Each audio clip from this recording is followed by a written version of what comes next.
ఈరోజు క్లాస్లో మనము లాభ నష్టాల వినియోగిత ఖాతా, భాగస్థుల మూలధన ఖాతాలను ఏ విధంగా తయారు చేయాలో చూద్దాం. ఫర్ ఎగ్జాంపుల్, ఎక్స్ వై అనే భాగస్థులు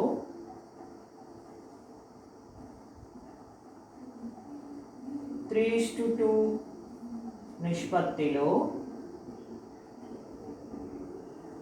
లాభాలను పంచుకుంటున్నారు.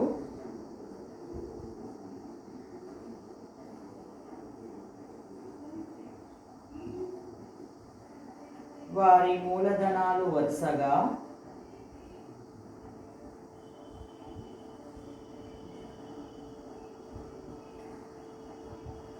ఎక్స్ 50,000, వై 30,000 తెచ్చాడని అనుకుంటే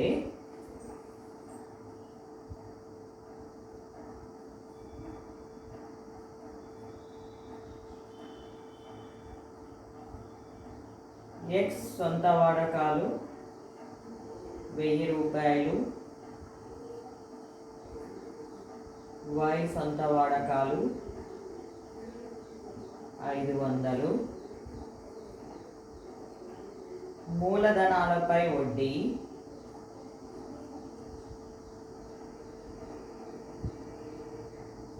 5%,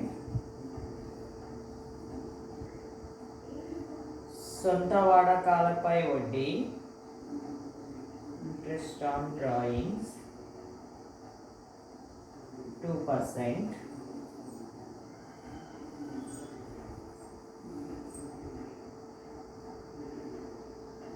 ఎక్స్కి నెలకు జీతం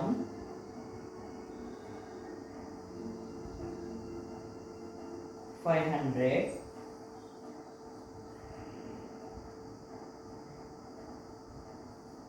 ఈ సర్దుబాట్లు చేయక ముందుకు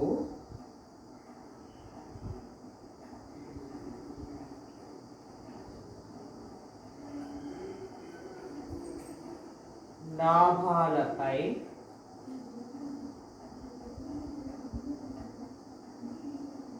వైకి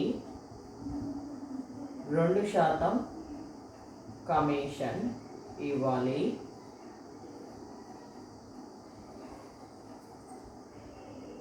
పై సర్దుబాట్లకు ముందు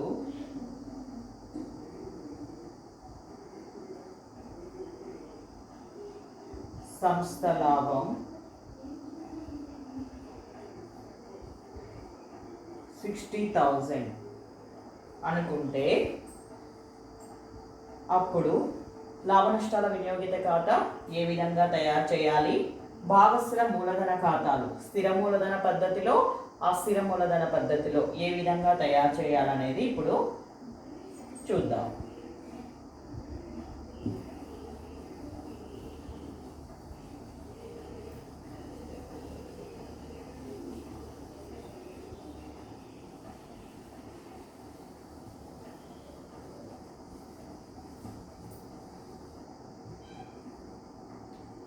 ఫస్ట్ లాభ నష్టాల వినియోగిత ఖాతా తయారు చేద్దాము. Profit and appropriation account,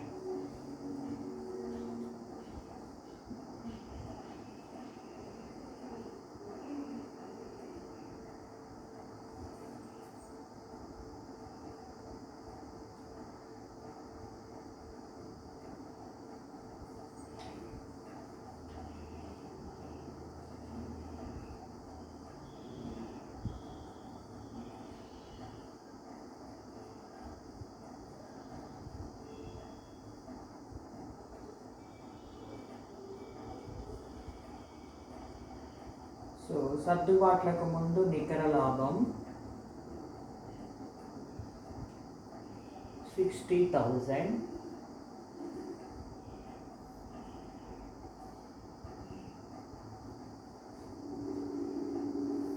interest on capital,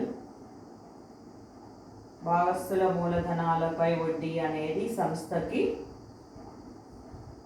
expenditure కాబట్టి డెబిట్ వైపు. లాభ నష్టాల వినియోగిత ఖాతా అనేది ఒక నామమాత్రపు ఖాతా. సంస్థకు సంబంధించినటువంటి ఖర్చులు నష్టాలను డెబిట్ వైపు, క్రెడిట్ వైపు సంస్థకు సంబంధించిన లాభాలను ఆదాయాలను క్రెడిట్ వైపు నమోదు చేస్తాము.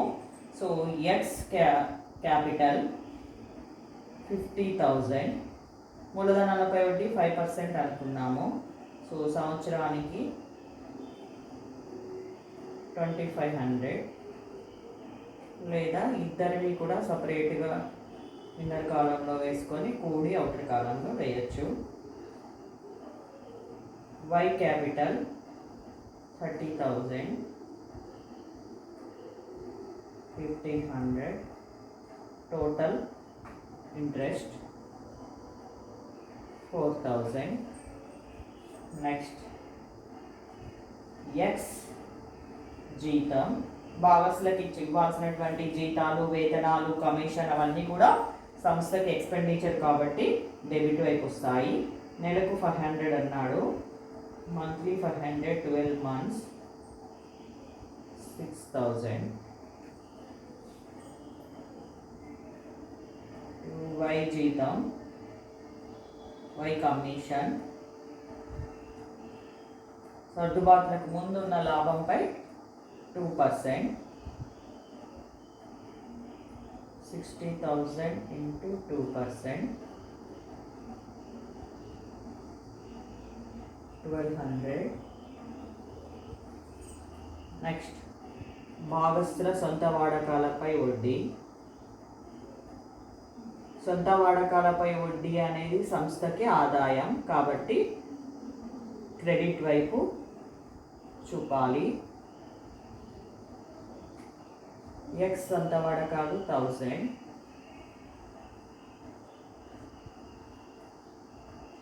ఇంట్రెస్ట్ రేట్ 2% అనుకున్నాము, 20 రూపీస్. వై సొంత వాడకాలు 500, 10 రూపీస్, టోటల్ 30 రూపీస్.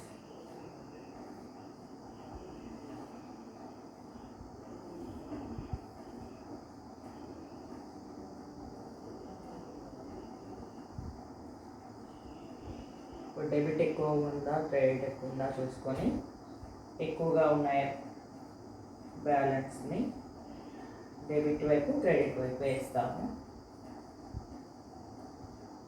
2 నికర లాభం. సో డెబిట్ కంటే క్రెడిట్ ఎక్కువగా ఉంది కాబట్టి లాభం వస్తుంది.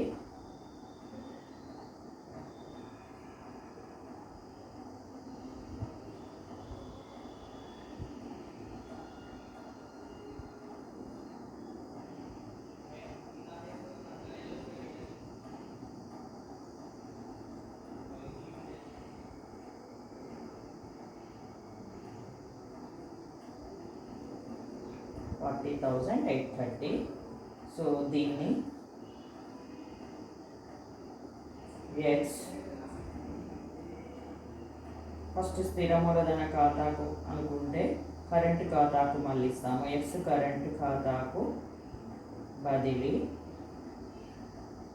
48,830 ఇంటూ ఈయన వాటా లాభం 3/5 ఈక్వల్ టు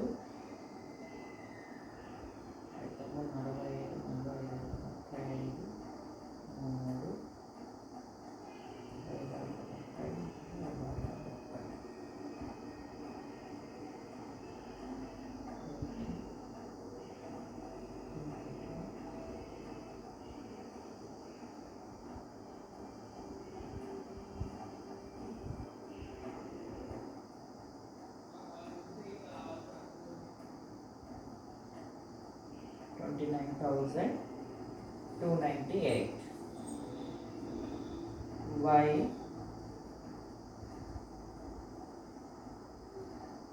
కరెంట్ ఖాతాకు బదిలీ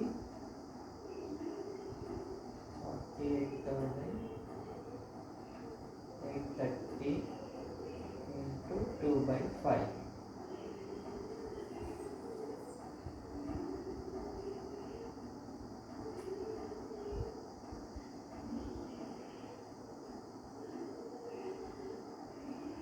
$19,000. 532. సో ఎక్స్ షేర్ కరెంట్ ఖాతా 29,298, Y share 19,532.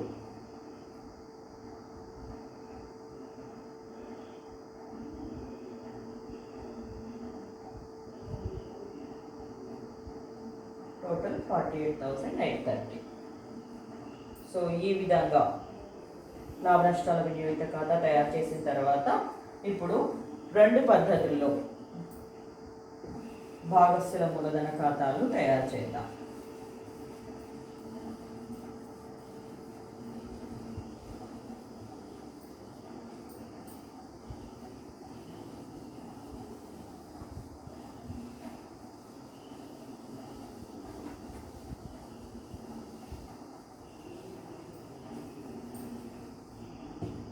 First one, fixed capital method.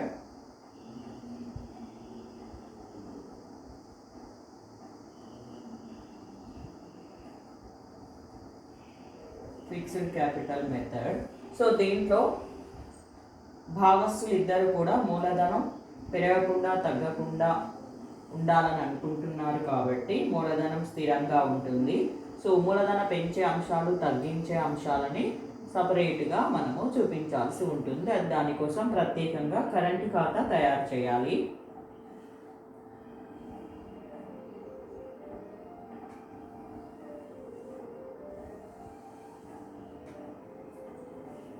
ఇద్దరికి కలిపి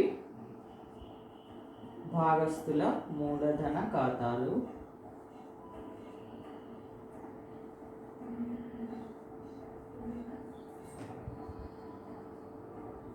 X, Y,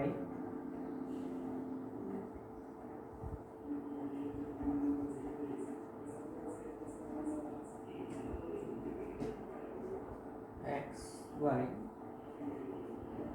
by మూలధనం తెచ్చిన నిల్వ balance brought down. X capital 50,000, Y capital 30,000. ఇంకేమీ కూడా ఈ క్యాపిటల్ అకౌంట్స్లో రావు. వాళ్ళ మూలధనం ఎప్పుడూ కూడా స్థిరంగా ఉంటుంది. ప్రవేశపెట్టినప్పుడు ఏ విధంగా ఉంటుందో ఆ విధంగా ఉంటుంది.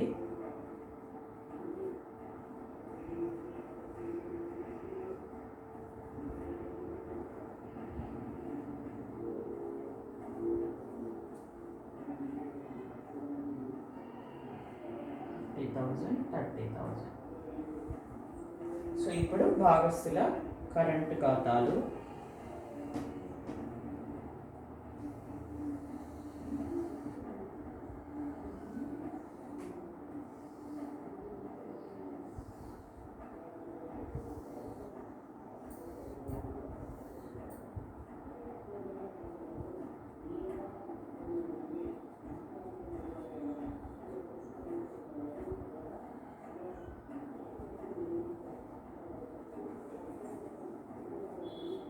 Debit X, Y, X, Y.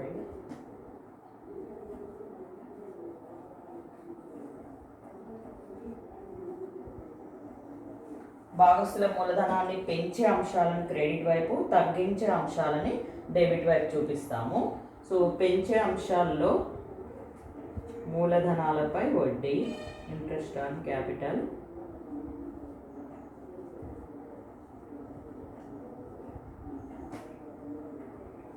X 2500, Y 1500. ఇందాక లాభ నష్టాల వినియోగిత ఖాతాలో లెక్కించాము కదా, అది మనం చూసుకుంటూ ఈ భాగస్థుల కరెంట్ ఖాతాల్లో పోస్టింగ్ చేయాలి. ఆ తర్వాత X జీతం నెలకి 500 చొప్పున, ఇయర్లీ 6000. ఆ తర్వాత Y కమిషన్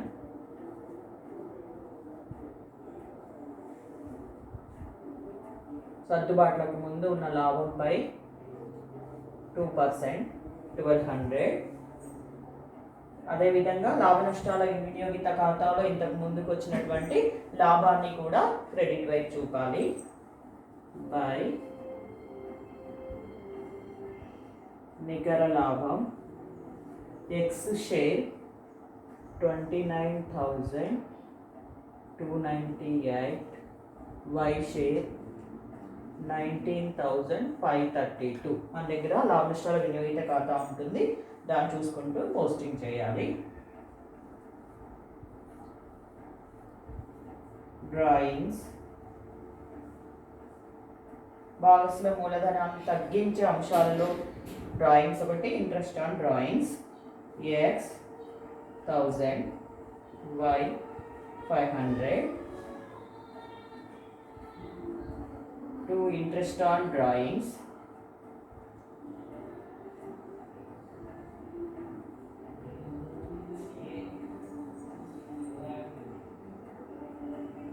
₹20, 2% అనుకున్నాము, ₹10 వస్తుంది.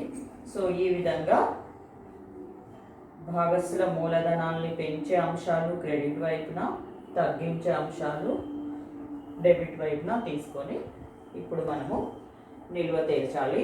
ఇద్దరివి కూడా క్రెడిట్ నిల్వ ఎక్కువగా ఉన్నాయి.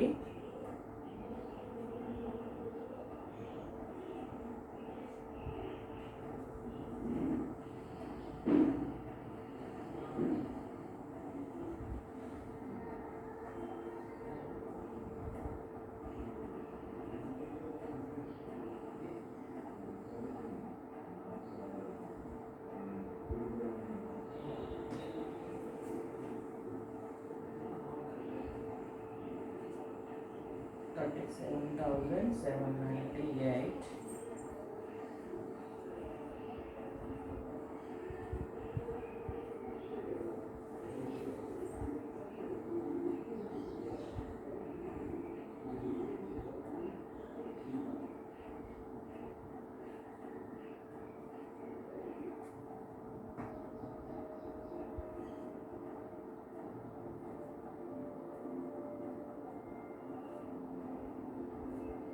$21,722. సో ఇద్దరివి కూడా కరెంట్ ఖాతాలు క్రెడిట్ నిల్వ చూపిస్తున్నాయి కాబట్టి కరెంట్ ఖాతాలు క్రెడిట్ నిల్వ ఆస్తుల పట్టీలో అప్పుల వైపు చూపించడం జరుగుతుంది. ఒకవేళ క్రెడిట్ కంటే డెబిట్ నిల్వ ఎక్కువగా ఉన్నట్లయితే ఆ డెబిట్ నిల్వను ఆస్తుల పట్టీలో ఆస్తుల వైపు చూపించడం జరుగుతుంది. మూలధన ఖాతా తేల్చిన నిల్వ అప్పుల వైపు వాళ్ళిద్దరి భాగస్ల మూలధన ఖాతాలని హెడ్డింగ్ కింద ఎక్స్ మూలధనం 50,000, వై మూలధనం 30,000 చూపిస్తాము. ఇది స్థిర మూలధన పద్ధతిలో భాగస్సుల మూలధన ఖాతాలను తయారు చేసేటటువంటి విధానం. ఇప్పుడు fluctuating capital method number 2.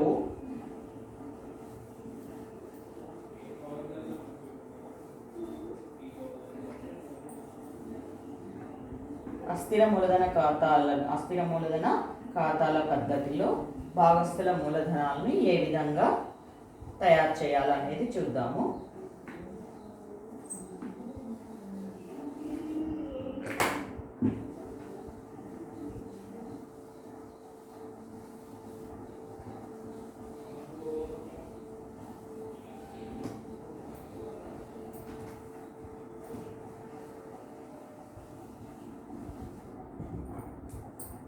Second method అస్థిర మూలధన పద్ధతి ఫ్లక్చుయేటింగ్ క్యాపిటల్ మెథడ్. దీంట్లో భాగంగా భాగస్థుల మూలధనాలను మరియు మూలధనాల్ని పెంచే అంశాలని మరియు తగ్గించే అంశాలని అన్నిటిని కూడా మూలధన ఖాతాలనే చూపించడం జరుగుతుంది.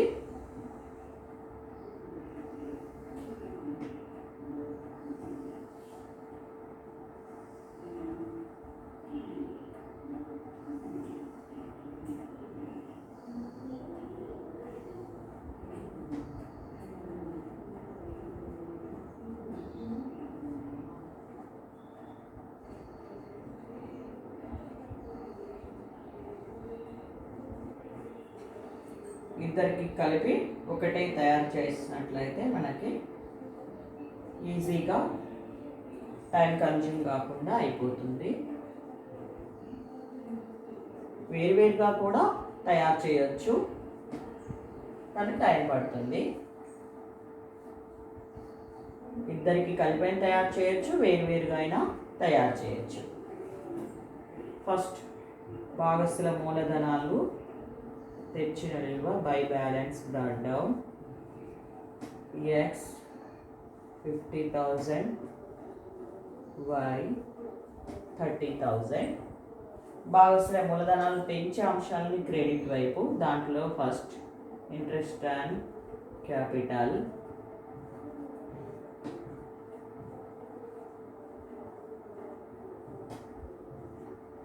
x 2500 y 1500, 5% అనుకున్నాం కాబట్టి.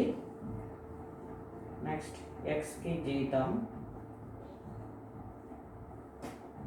మంత్లీ 500, 6,000 వస్తుంది. విధంగా why commission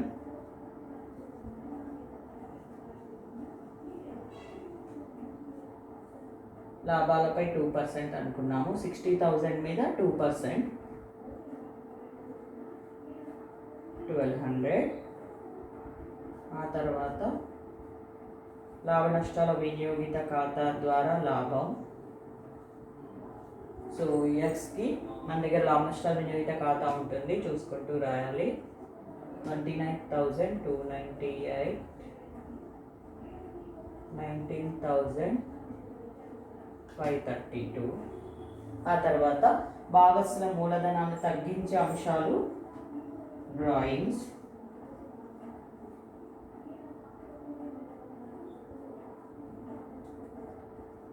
so x 1000 y 500.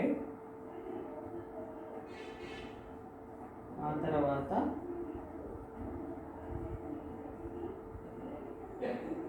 Interest on drawings 2% అనుకున్నాము.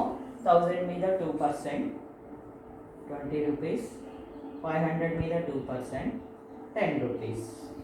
సో ఈ విధంగా అస్థిర మూలధన పద్ధతిలో భాగస్థుల మూలధనాలను క్రెడిట్ వైపు, మూలధనాలను పెంచే అంశాలని క్రెడిట్ వైపు, మూలధనాలని తగ్గించే అంశాలని డెబిట్ వైపు చూపిస్తాము.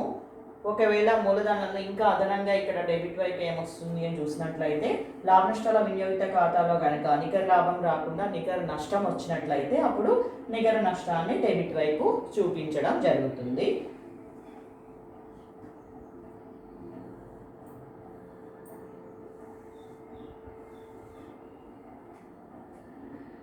సో ఇప్పుడు ఇద్దరు భాగస్థుల యొక్క మూలధన ఖాతాలను వేరువేరుగా మనం పరిశీలించినట్లయితే ఇద్దరివి కూడా క్రెడిట్ నిల్వలు ఎక్కువగా ఉన్నాయి.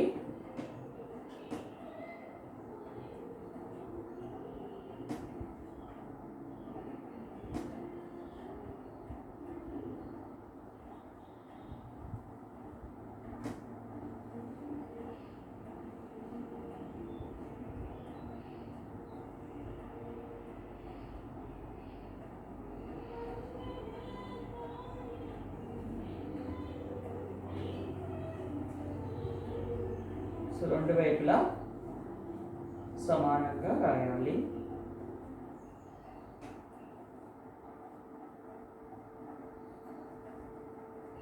ఇప్పుడు క్రెడిట్ నిల్వలోంచి డెబిట్ నిల్వ తీసినట్లయితే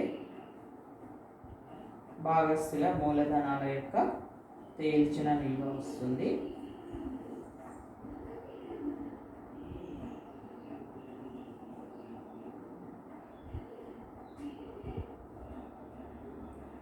ఎక్స్ది 86,778.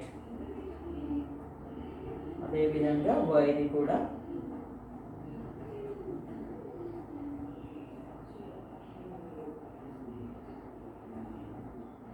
51,722 రూపీస్. సో ఈ విధంగా అస్థిర మూలధన పద్ధతిలో భాగస్థిర మూలధన ఖాతాలని ఈ విధంగా తయారు చేయవలసి ఉంటుంది. సో మళ్ళీ ఒకసారి చెప్తాను. క్రెడిట్ వైపు భాగస్థుల యొక్క మూలధనాలు, వాళ్ళు ప్రవేశపెట్టిన మూలధనాన్ని చూపిస్తాము. అదేవిధంగా క్రెడిట్ వైపు మూలధనాన్ని పెంచే అంశాలని, డెబిట్ వైపు మూలధనాన్ని తగ్గించే అంశాలని చూపడం జరుగుతుంది. దాంట్లో భాగంగా మూలధనాన్ని పెంచే అంశాలు ఏమేంటివంటే భాగస్థుల మూలధనాలపై వడ్డీలు, అదేవిధంగా భాగస్థులకు చెల్లించిన జీతాలు కానీ, అదేవిధంగా భాగస్థుల యొక్క వేతనాలు కానీ, భాగస్థులకు సంబంధించి ఇంకేదైనా కమిషన్ అట్లాంటివి ఉన్నట్లయితే వాటన్నిటిని కూడా క్రెడిట్ వైపు చూపిస్తాము. అదేవిధంగా లాభ నష్టాల వినియోగిత ఖాతాలో వచ్చినటువంటి లాభంలో వాటాను కూడా క్రెడిట్ వైపు చూపించడం జరుగుతుంది. డెబిట్ వైపు ఏమో మూలధనాన్ని తగ్గించే అంశాలు, మూలధనం తగ్గించే అంశాల్లో భాగంగా సొంత వాడకాలపై వడ్డీ కానీ, లేదా ఒకవేళ లాభ నష్టాల వినియోగిత ఖాతాలో నికర లాభం రాకుండా నికర నష్టం వచ్చినట్లయితే ఆ నికర నష్టంలో వాటాన్ని కూడా డెబిట్ వైపు చూపిస్తాము. ఈ విధంగా పెంచే అంశాలను తగ్గించే అంశాలను వేరువేరుగా డెబిట్ క్రెడిట్ వైపు చూపించిన తర్వాత భాగస్థుల మూలధన ఖాతాల్లో నిల్వ తేల్చడం జరుగుతుంది. అది నిల్వ తేల్చడం అంటే క్రెడిట్ నిల్వ ఎక్కువగా ఉంటే క్రెడిట్ నిల్వని రెండు వైపులా సమానంగా చూపించి డెబిట్ నిల్వను తీసేస్తే మనకి వాళ్ళ యొక్క తేల్చిన నిల్వ వస్తుంది. దీన్ని భాగస్థుల ముగింపు లెక్కలో భాగంగా ఆస్తుల పట్టీలో అప్పుల వైపు భాగస్థుల మూలధనాలు అనే శీర్షిక కింద ఎక్స్ మూలధనం 86,778 రూపాయలని, వై మూలధనాన్ని 51,722 రూపాయలని చూపడం జరుగుతుంది. సో ఈ విధంగా స్థిర మూలధన పద్ధతి, అస్థిర మూలధన పద్ధతిలో మూలధన ఖాతాల్ని తయారు చేసేటటువంటి విధానం.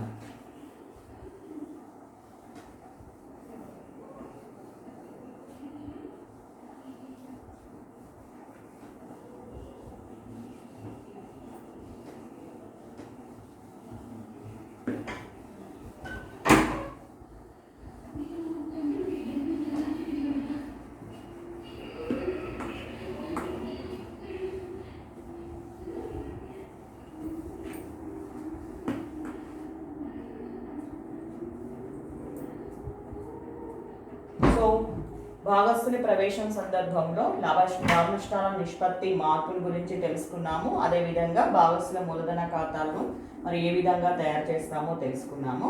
ఆ తర్వాత second point,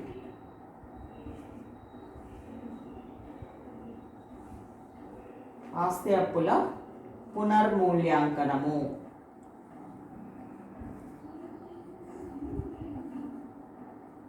revaluation of assets and liabilities. So ఎందుకు ఆస్తి అప్పుల పునర్మూల్యాంకనం చేయాలని చూసినట్లయితే ఇంతకుముందుకు XY ఇద్దరు మాత్రమే భాగస్వామ్య వ్యాపారం నిర్వహిస్తున్నారు. ఇప్పుడు కొత్తగా Z అనే భాగస్తుని సంస్థలోకి చేర్చుకోవాలనుకుంటున్నారు. కాబట్టి Y భాగస్థుడు రాకముందుకే Z అనే భాగస్థుడు రాకముందుకే XYల సంబంధించిన సంస్థకు సంబంధించినటువంటి ఆస్తులను అప్పులను తిరిగి విలువ లెక్కించాలి. ఎందుకంటే XYలు ఇద్దరు కూడా ఎప్పటి నుంచో వ్యాపారాన్ని చేస్తూ ఉన్నారు. అప్పటి నుంచి వాళ్ళు ప్రవేశపెట్టినటువంటి ఆస్తుల అప్పుల విలువలు ఇప్పుడు ప్రజెంట్ మారిపోతాయి. కాబట్టి Z రాకముందుకే ఆ ఆస్తు అప్పుల విలువను తిరిగి లెక్కించినప్పుడు వచ్చినటువంటి లాభాలు కానీ నష్టాలు కానీ ఏదైతే ఉన్నాయో వాటిని XYలకు మాత్రమే వాళ్ళ యొక్క పాత నిష్పత్తిలో పంచి వాళ్ళ యొక్క మూలధన ఖాతాలకి మళ్లించడం జరుగుతుంది. కాబట్టి అటువంటి సందర్భంలో మరి ఆస్తి అప్పులను ఏ విధంగా పునర్మూల్యాంకనం చేసి మరి లాభం వచ్చిందా నష్టం వచ్చిందా అనే దానికి సంబంధించి ఏ ఖాతాను తయారు చేస్తామని చూసినట్లయితే పునర్మూల్యాంకన ఖాతా, రీవాల్యుయేషన్ అకౌంట్ అనే ఖాతాని తయారు చేయడం జరుగుతుంది. Revaluation account. సో ఈ ఖాతాని తయారు చేసి ఆస్తి విలువలు పెరిగినట్లయితే మనము క్రెడిట్ వైపు చూపిస్తాము. అదేవిధంగా అప్పుల విలువలు పెరిగినట్లయితే డెబిట్ వైపు చూపిస్తాము. చూపించిన తర్వాత ఈ రీవాల్యుయేషన్ అకౌంట్ అనేది ఒక నామమాత్రపు ఖాతా. సో లాభాలని ఆదాయాల్ని క్రెడిట్ వైపు, ఖర్చులని నష్టాలని డెబిట్ వైపు చూపిస్తాము.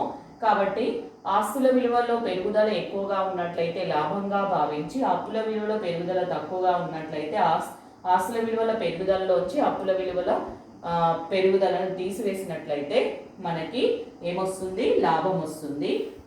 ఆ లాభాన్ని ఇద్దరికి కూడా అంటే కొత్త భాగస్థుడు రాకముందుకే ఉన్నటువంటి వై ఇద్దరి భాగస్తులకు కూడా మనము పంచి వాళ్ళ యొక్క మూలధన ఖాతాలకి మళ్లించడం జరుగుతుంది. కాబట్టి ఈ మరి XYకి ఏ నిష్పత్తిలో పంచాలి అంటే వాళ్ళ యొక్క ఓల్డ్ ప్రాఫిట్ రేషియోలో పంచి వాళ్ళ యొక్క మూలధన ఖాతాలకి మళ్లించడం జరుగుతుంది. మరి ఈ ఆస్తి అప్పుల పునర్మూల్యాంకనం ఏ విధంగా చేసి మరి ఈ పునర్మూల్యాంకన ఖాతాని ఎలా తయారు చేయాలనేది నెక్స్ట్ క్లాస్లో పరిశీలిద్దాం.